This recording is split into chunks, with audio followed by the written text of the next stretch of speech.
আচ্ছা, ওর সেরকম কোনো আমাদের কাজ নিয়ে ওর এত ইন্টারেস্ট নেই, কারণ ও নিজের জগৎ নিয়ে ব্যস্ত থাকে। তাহসান ভাইয়ের সঙ্গে আবার আপনি অন স্ক্রিনে আসলেন, এটা কন্টিনিউ করবেন কিনা, আর ইতিমধ্যে আরো কোনো প্রজেক্টে আপনারা দুজন অ্যাড হয়েছেন কিনা?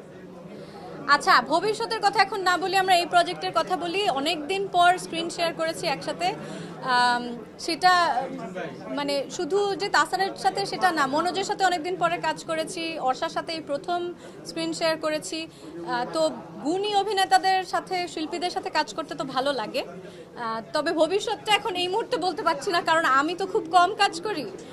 তো আমি এখনো যাই, এই প্রজেক্টের পরে নেক্সট প্রজেক্ট কি আমি সেটাই জানি না। তাহসান ভাইয়ের সঙ্গে কাজ করতে আপনি তো অনেক কাজ করেছেন এর আগে, আসলে তো তার সঙ্গে কাজ মিস করেন কিনা আসলে সহকর্মী হিসেবে? আমি ওভারঅল কাজ করাটাই, আমি এত কম কাজ করি যে আমি কাজ করাটাই মিস করি।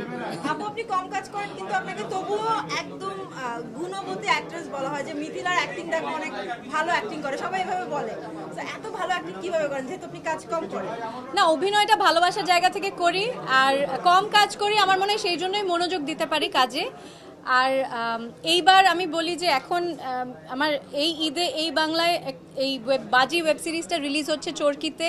ওপার বাংলাতে আমার আরেকটা কাজ, একটা সিনেমা রিলিজ হবে এক সপ্তাহের মধ্যেই। তো এইরকম বছরে একটা দুটো কাজ করে যদি দর্শকরা ভালোবাসা দেয়, তাহলে আমার বেশি কাজ করার দরকার কি? ঈদময় মিথিলা, মানে এপার ওপার দুই পারে। আচ্ছা আপু, বাংলাদেশে অনেকদিন পরে এরকম আপনার একটা মুভি রিলিজ পাচ্ছে, সেক্ষেত্রে আপনি কি বলবেন, যে কেমন লাগছে যে বেশ অনেকদিন পরে কিন্তু এবার মানে ধামাকা কামব্যাক? আচ্ছা, আমার অনেকদিন পরে কি, আমার রোজার ঈদে কাজল রেখা রিলিজ পেয়েছে, আর গত বছর মাইসেলফ অ্যালেন স্বপন চরকিতে রিলিজ করেছে। তো বছরে একটা দুটো কাজে আমার জন্য অনেক। আচ্ছা, ওটিটি কে আপনি কতটুকু সাকসেসফুল মনে করছেন সামনে? আমি বাংলাদেশে ওটিটি খুব ভালো করছে, চরকি তো ভীষণ ভালো করছে। অ্যাকচুয়ালি ওটিটির যেসব কন্টেন্টগুলো হচ্ছে, অন্য ওটিটির কন্টেন্টও সবগুলোর মান আমি বলবো যে আমরা বিশ্বমানের কাজ করছি আসলে। এবং আমি পৃথিবীর বিভিন্ন, শুধুমাত্র ভারত থেকে না, পৃথিবীর বিভিন্ন জায়গা থেকে আমি অনেক কমপ্লিমেন্ট পাই আমাদের বাংলাদেশের মৌলিক কাজ নিয়ে।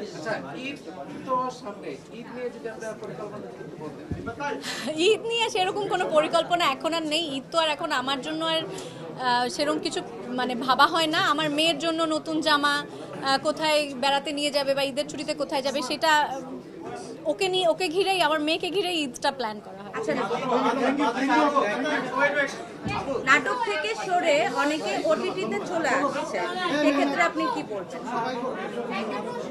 আচ্ছা, আমি একটু অন্যদের প্রশ্ন নিই। দিতে গেলে আপনার অনেক কিছু দিতে হবে।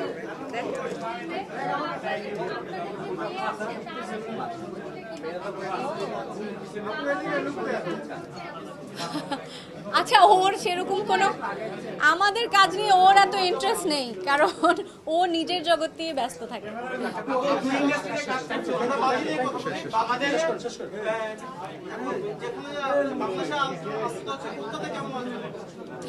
যিনি, আমি কলকাতা থেকেও খুব ভালো ফিডব্যাক অলরেডি পাচ্ছি। মানে এখনো তো ট্রেলারই কেউ দেখেনি, শুধু পোস্টার দেখেই অনেকে প্রশ্ন করছে যে এটা কি হচ্ছে, ক্রিকেট নিয়ে কি হচ্ছে, কারণ ওখানেও ক্রিকেট ভক্ত আছে অনেক।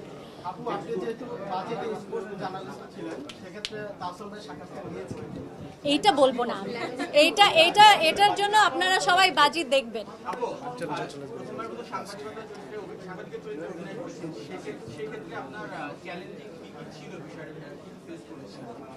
হ্যাঁ, আমার তো আমি যেটা বললাম যে চরিত্রটাই অনেক চ্যালেঞ্জিং ছিল। তবে হয় না যে শুধু সাংবাদিক না, এই জিনিয়া, আমার চরিত্রের নাম জিনিয়া, এবং জিনিয়ার একটা পার্সোনাল জার্নিও ছিল। তো সেই সাথে এক প্রফেশনাল জায়গায় অফিসে আসলে কীরকম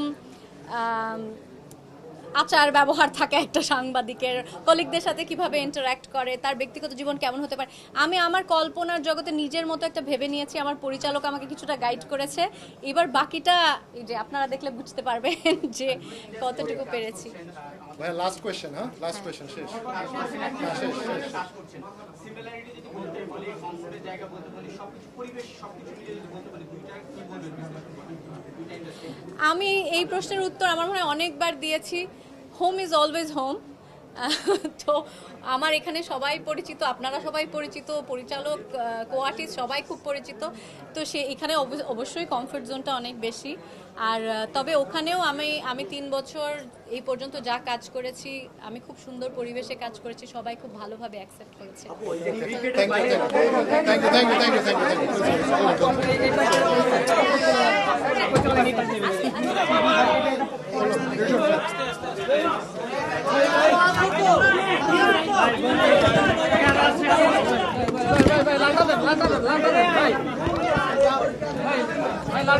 Ranika, Ranika.